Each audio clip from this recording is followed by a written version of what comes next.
Eles não, é difícil para eles muitas vezes fazer isso lá na igreja local. Infelizmente, mas assim, é uma realidade de nossas igrejas. Então nós queremos oferecer também isso, cuidado para líderes que estão, vamos dizer, tendo problemas de alguma forma na vida. Ok? Então orem para nós. Ok? E, pastor, o tema destes dias é o quê? Lembra do seu Criador, né? Nos anos da sua juventude. Então, nesta manhã, né, Deus colocou na minha coração para trazer uma mensagem sobre assim, como nós devemos ser dedicados ao Senhor, como isso funciona, qual é a teologia disto, né? Aonde isso é percebido na Bíblia e quais são as palavras teológicas que descrevem esta dedicação ao Senhor. Lembra, né? Significa o quê? Né? Não é só uma memória, mas é uma vida. Né? Lembra do Senhor em toda a sua vida, porque nossa razão de viver é para a glória dele. Então, gosto de tentar demonstrar isso na Bíblia para vocês. Então, em primeiro lugar, eu queria voltar ali para a criação. A criação do ser humano. Na verdade, isso é a história de todos os seres humanos ao redor do mundo. E ao longo de toda a história, em todas as nações, nós temos a mesma história. Tá? Então, vamos lá para Gênesis, capítulo 1, se puder. Ok, ali é o início. Ali nós vamos descobrir nossa origem. E também nós vamos descobrir aqui no início da palavra de Deus nossa origem e o propósito, a razão de nosso viver, que é sim lembrar do Criador. Né? E quanto mais jovem e quanto mais moço e pequeno você aprende isso, quanto mais tempo você tem para viver para a glória dele. Obrigado. Está pingando em cima, né? Joia. Até talvez eu venha um pouquinho mais para frente, não sei. Para poder ver nos olhos, né? Eles dizem na guerra, antigamente, porque os rifles não eram muito certeiros, né? Você tinha que esperar muito perto, tinha que olhar nos olhos antes de tentar matar outro. Então, nós estamos numa guerra sempre, né? A palavra de Deus vai introduzir você para uma guerra espiritual. E uma das inimigos desta caminhada cristã, dos inimigos é falta de conhecimento, é não saber. E a Bíblia, ele ilumina nosso caminho, nossa razão, nosso coração, para que nós possamos compreender a vontade de Deus para nossas vidas. Então, vamos lá. Gênesis 1. No começo, Deus, no princípio, criou Deus os céus e a terra. Isso podia ser um sermão de muito tempo. Só o versículo 1. Porque isso define para nós basicamente tudo. Nós somos criaturas de Deus, como a Bíblia ensina? Se sim, assim, toda a vida cristã e toda a razão, filosofia cristã é baseada em tudo isso. Se esse único versículo é mal interpretado ou distorcido ou não é verdadeiro, irmãos, nós não sabemos a razão de nosso viver. Nós estamos basicamente perdidos. E o mundo inteiro, seus colegas ali no colégio, no high school, né, na escola, e muitos, até professores, muitos inteligentes, eles não sabem, eles não conhecem as bases. Eles não sabem de onde eles vieram. Então, eles não sabem a razão real de nosso viver. Mas a Bíblia, né, e a Igreja de Cristo que esclarece isso para nós. Então, Gênesis 1, versículo 2 diz: a terra, porém, estava sem forma e vazia, havia trevas sobre a face do abismo, e o Espírito de Deus pairava por sobre as águas. Você pode ver isso também. Eu vou só trazer à sua memória esta passagem, que eu sei que a grande maioria de vocês conhece muito bem. Versículo 10. O porção seca chamou Deus terra, e ao ajuntamento das águas mares, e viu Deus que isso era bom. E disse, produza a terra relva, ervas que dêem semente e árvores frutíferas, que dêem fruto segundo a sua espécie. Segundo a sua espécie. Todas as criaturas reproduziram, né? Era para reproduzir de acordo com sua espécie. Árvores produzem árvores, né? E vocês estão vendo isso muito claramente aqui. Pássaros produzem outros pássaros. Vamos lá para versículo 20 e 23. 20 a 23. Disse também Deus, povoam-se as águas de enxames de seres viventes e voam as aves sobre a terra, sob o firmamento dos céus. Criou pois Deus os grandes animais marinhos e todos os seres viventes que restavam, os quais povoavam as águas segundo a sua espécie, e todas as aves segundo as suas espécies. E viu Deus que isso era bom. Então, é bom, é o plano de Deus, é a ideia de Deus que as coisas se produzem, né? Multiplicam de acordo com sua espécie. Está dando para me ouvir? De acordo com sua espécie. Eu desliguei aqui, foi? Acho que sim. Não, foi lá. Voltou. Ok? De acordo com sua espécie. E isso é muito bom, Deus diz. Agora, versículos 24 e 25. Disse também Deus, produza a terra seres viventes conforme a sua espécie, animais domésticos, reptais e animais selváticos segundo a sua espécie. Então, essa ideia está sendo repetida muitas vezes nesse primeiro capítulo. De acordo com sua espécie. Agora vamos chegar no versículos 26 e 27. Depois de ilustrar e mencionar vários aspectos da criação, basicamente tudo que ele é criado, agora Deus vai falar acerca de homem. E diz assim, em versículo 26 e 27, também disse Deus, façamos o homem à nossa imagem. Está vendo a diferença? Está vendo como vocês são diferentes das plantas e das árvores? Eu sei que vocês já sabiam isso. Mas essa diferença, na verdade, o mundo não sabe disso. Ele não pode saber disso, porque eles rejeitam a Bíblia. Então, eles não podem saber que o homem, o ser humano, é diferente dos outros aspectos. Né? Até alguns dizem que não, os árvores são mais importantes do que os homens. Isso é coerente com a cosmovisão deles. Né? Mas a Bíblia diz alguma coisa interessante aqui. Deus não diz ao homem para se reproduzir de acordo com sua espécie. Tem um diferencial, pelo menos, aqui. O homem deve reproduzir a imagem de Deus.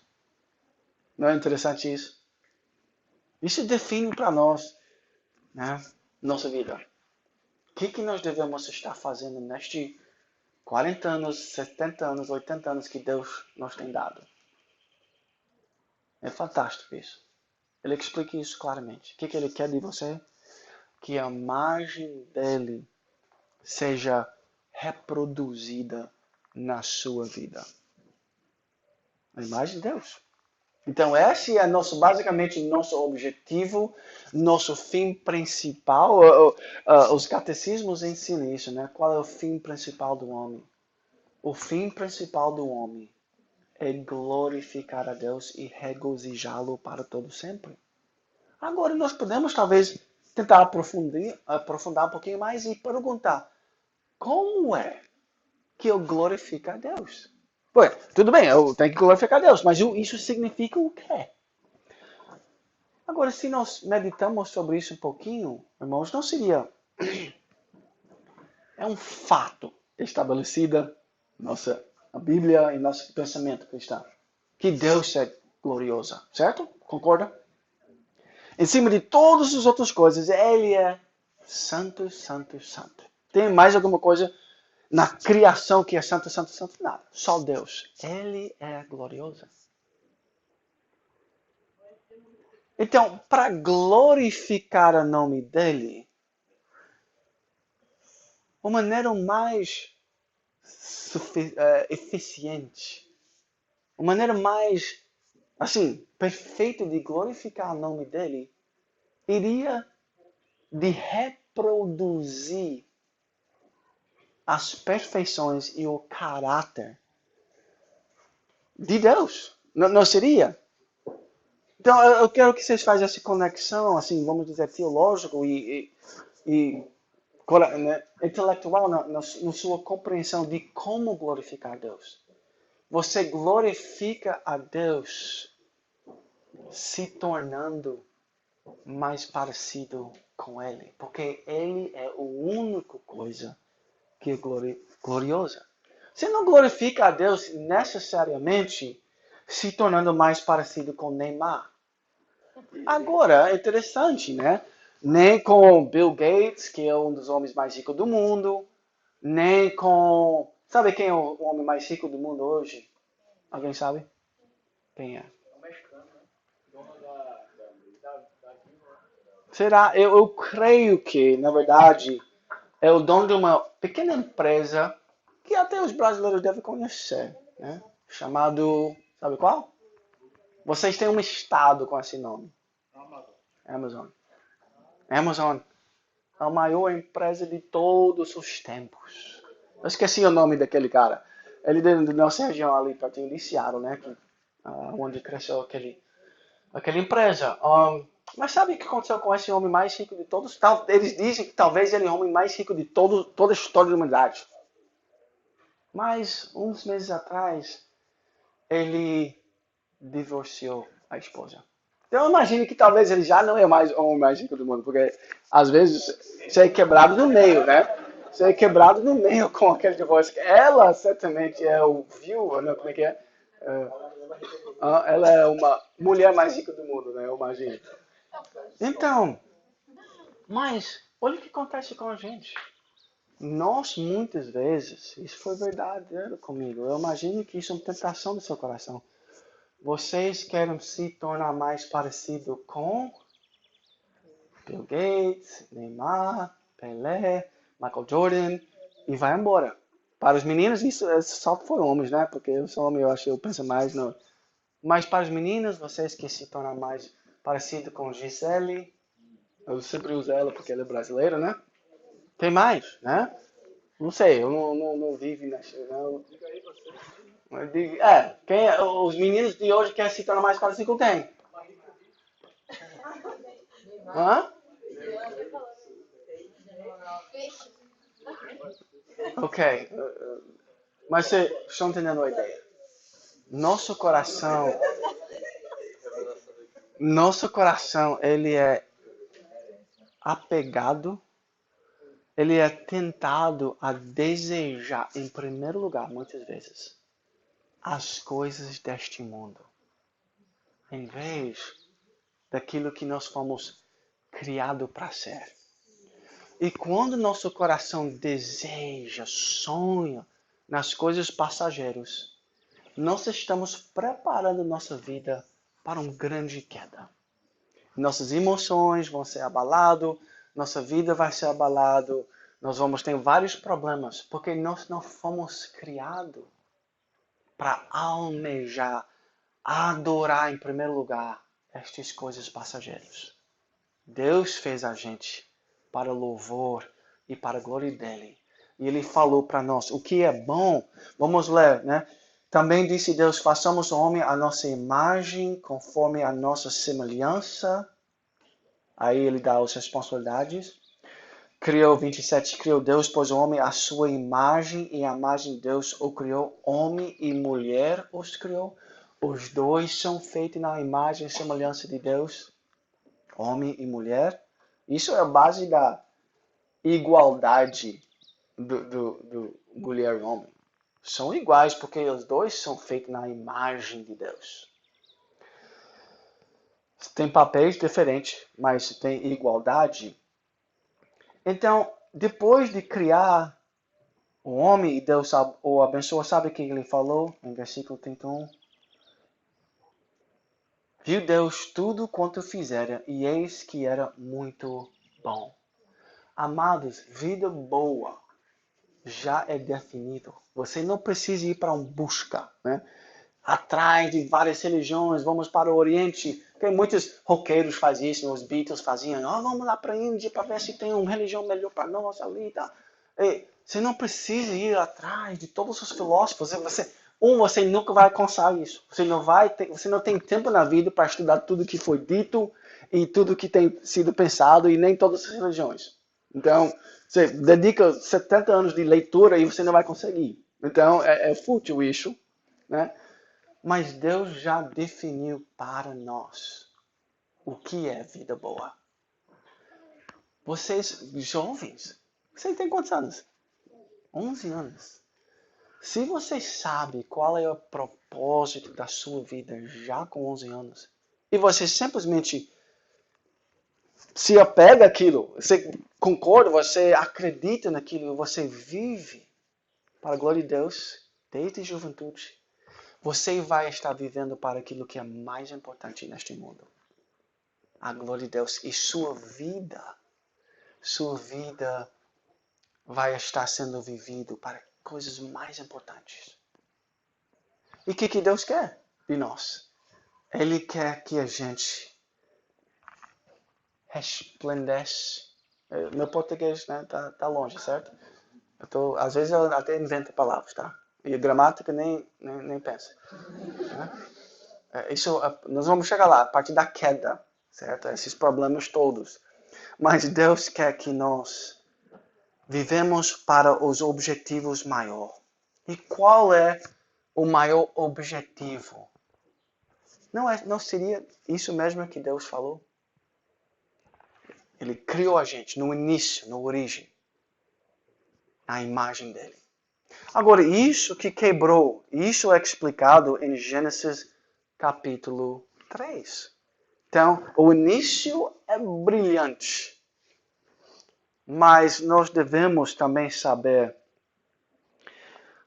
o que aconteceu ali em Gênesis 3. Porque isso é a base de antropologia cristã, bíblica, né? Verdadeiro. Essa é a nossa história, a verdadeira história. Tem muitas outras historinhas que foram fabricadas em tempos recentes. O modernismo, agora nós vivemos na época pós-moderna. Então vocês, jovens, estão sendo ensinados na época pós-moderna. Onde seus professores, muitos, infelizmente, e os livros que vocês estão lendo, e os filmes, eles estão divulgando e ensinando uma outra religião. Eles não estão ensinando antropologia, que é o estudo do ser humano. Eles não estão ensinando isso de acordo com a palavra de Deus. Eles estão inventando. Sabe o que eles estão fazendo que é pior? Eles estão tentando criar uma nova história, uma nova visão do ser humano. Porque quando esta história verdadeira, original, bíblica, é colocada no lixo na nossa sociedade e na academia, só resta o que o homem vai inventar. Então, isso que reina, infelizmente, em muitas nossas universidades, e aqueles que produzem os filmes, e aqueles que escrevem os livros. Então, por isso, nossa ideia sobre o ser humano é muito confuso. E, às vezes, até a igreja, nós perdemos o foco, a simplicidade da mensagem bíblica. E o objetivo principal, que é viver para a glória de Deus. Em Gênesis capítulo 2, 7, eu quero ver, vamos em segundo lugar para ver a formação do ser humano. Gênesis 2, versículo 7 diz: Então formou o Senhor Deus ao homem do pó da terra e lhe soprou nas narinas o fôlego da vida, e o homem passou a ser uma alma vivente. Você está vendo o toque especial de Deus no ser humano? Ele não fez isso com as plantas. Ele não colocou neles, ele não soprou nas plantas e nos animais. Ele fez isso com o homem. E aí o homem se tornou uma alma vivente, criado por Deus. É uma criação especial de Deus. Diferente do resto, ele chega ali e ele toca o homem de maneira especial. E Deus fez deste homem um ser físico. Você tem corpo? Tem, né? Você tem corpo? E você tem uma outra parte que é chamada o quê? Alma. Que mais? Espírito. Que mais? Coração. Mente. Pensamentos. Desejos. Sonhos. Homem interior. Tudo em você que não é físico, que você não pode ver debaixo de um raio-x, debaixo de um exame, de uma máquina fabuloso, né? Tremenda. Não pode ver a alma. É uma coisa invisível, mas é o verdadeiro ser. Eu não estou dizendo que o corpo não é verdadeiro. Não, o corpo é muito importante. Deus criou o corpo. E Ele criou o corpo e várias manifestações do corpo, por exemplo, nossa sexualidade, tudo isso é importante e é criado por Deus. E na verdade, em eternidade, sabe que você vai viver com o corpo? Nós, quando morremos, sim, nós temos um momento ou um tempo distanciado do nosso corpo. Porque nosso corpo vai na terra e os bichos vão comer nosso corpo, mas nossa alma vive para toda a eternidade. Todo sempre. E um dia na ressurreição, esse corpo e alma vai ser reconectado. E aí nós vamos ter vida real, de novo, de volta para toda a eternidade, novos céus e a nova terra. E nós vamos talvez brincar com os leões, e nós vamos conseguir falar com os bichos e brincar. E vai ser maravilhoso, como originalmente era para ser. Isso é massa para pensar e meditar sobre isso. Isso é nossa escatologia. O futuro vai ser assim. Deus revela isso. E fora da revelação de Deus, ninguém sabe o que vai acontecer amanhã. Você não sabe, ninguém sabe. Gênesis 2:7, então, Deus colocou ali, nesse homem, fez ele de uma unidade espiritual física. Uma pessoa, corpo e alma. Uma pessoa, corpo e alma. E sopro de Deus sustenta e cria a vida do homem. O sopro de Deus cria e sustenta a vida do homem. Você pertence a Deus. É Ele que te sustenta a sua vida todos os dias. Vamos pular nossos olhos para Gênesis 2, versículo 15, por favor. Essas são as bases, os fundamentos. E nós precisamos saber isso para lembrar do nosso Criador. Quanto mais cedo você começa a lembrar e saber e conhecer e relembrar ao longo da sua vida, nós sempre vamos voltar para cá. Eu sou uma criatura de Deus. Eu pertenço a Ele. Ele é meu dono. Ele é meu chefe, Senhor, Salvador. Nós vamos ver isso daqui a pouco. Gênesis 2:15. Aqui é maravilhoso. A primeira vez que Deus agora fala, Ele dá instruções ao homem. Ele está ensinando agora. Agora, o homem é perfeito, mas ele precisa de instrução. Ele não é infinitamente perfeito. Ele tinha um limite. Ele sempre foi criatura. Ele nunca era Deus. Então, como criatura, ele é dependente. Irmãos, por favor, entende isso. Você sempre vai ser dependente. Você é uma criatura dependente de quem? Deus. O mundo vai querer te ensinar. Não, você é independente. Você pode viver de acordo com sua vontade. Mas isso é uma mentira de Satanás. Nós sempre precisamos viver de acordo com a palavra de Deus e para a glória de Deus para funcionar bem, como Ele queria que nós vivíamos. Gênesis 2:15. Aqui, então, primeiras palavras, tomou, pois, o Senhor Deus ao homem e colocou no jardim do Éden para cultivar e o guardar.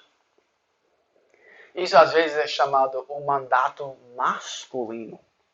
Deus não falou isso para Eva, falou isso para Adão.